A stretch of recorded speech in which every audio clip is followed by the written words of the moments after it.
Hi, and welcome to this episode of John's Model Kit Review. I don't know if any of you out there have a step in the modeling process that tends to slow you down or halt your progress altogether. For me, masking canopies is something I hate to do, and I tend to get an airframe built up pretty quickly and over to the paint booth. Oftentimes, once a kit reaches that point, it goes on the back burner and I move on to another project. I always like breaking into the next project and fitting it together, getting the airframe built up, seeing how everything builds. But then that painting, the masking, and that whole process tends to drag out and take me a little bit longer to do. Since I have quite the backlog of kits that are waiting for paint, I spent this week getting the kits that I have already built up, ready for the painting process and through the paint booth. I've completed 2 of those so far, and I'll go over the ones that I've completed. I'll also talk about other ones that I have made progress on this week. This is where I keep my models that are ready for paint or are somewhere along the way in the painting process. Yesterday, I made a lot of progress on this old Tamiya. It's the FM1 Pete. That is a biplane float plane. I've mixed up the airframe color and painted that yesterday, so that is ready for weathering and then decaling and finishing. Another plane I finished painting yesterday is Hasegawa's C6N1 Mert.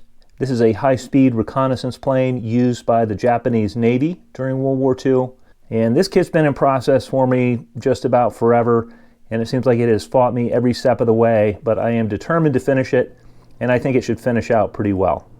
Next up here we have a Hasegawa Key 44. I know it's in an Otaki box, but that is the Hasegawa kit, and I'm working on that one. This week I've made progress on Tamiya's F4U1 Corsair. I was able to finish my masking on the kit, and I was also able to paint the white on the underside of the kit. This is a 3-tone camouflage scheme, so I've got to mask off the white now and paint the intermediate blue and the dark sea blue. Next up, we have Airfix's 1/48 scale Tropicalized Hurricane. This week I have managed to mask the canopy on that, and I did not have any canopy masks from anybody else, so I did that by hand. That came out okay. That's ready for the interior green over the framing, and then I get to go on to the body camouflage colors.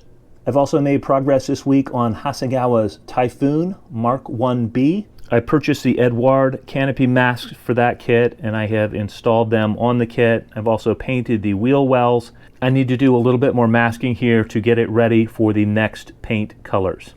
Moving on, we have Edward's FW190D9, and this past week I built up the airframe on that, and I've got that all put together, and I went ahead and I did the canopy masking on that this week. That is by hand. That's not an Edward canopy mask set. I also decided which decals that I'm going to use on this build, and I'm going to use the middle color scheme here on this Aeromaster sheet. Another Edward kit that got worked on this week was their BF109F4, and I went ahead and masked the canopy on that. This is a weekend edition kit, so it did not come with canopy masks. I need to do a little bit more masking on this one to get it ready for the main airframe colors.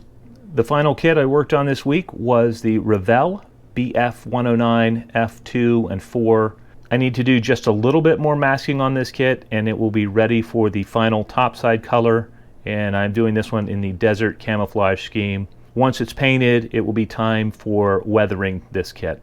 In addition to working on the kits that are going through the paint booth, I have started cutting plastic on MiniArt's P47D RE25 Thunderbolt, and I'm working on an in-process review of this kit. In the in-process review of that kit, we'll take a look at the interior bits and the detail on those. We'll also look at the exterior detail and the surface detail on the kit. And as a highlight, I'm going to talk about some of the potential problem areas to watch out for with the kit and my solutions to those.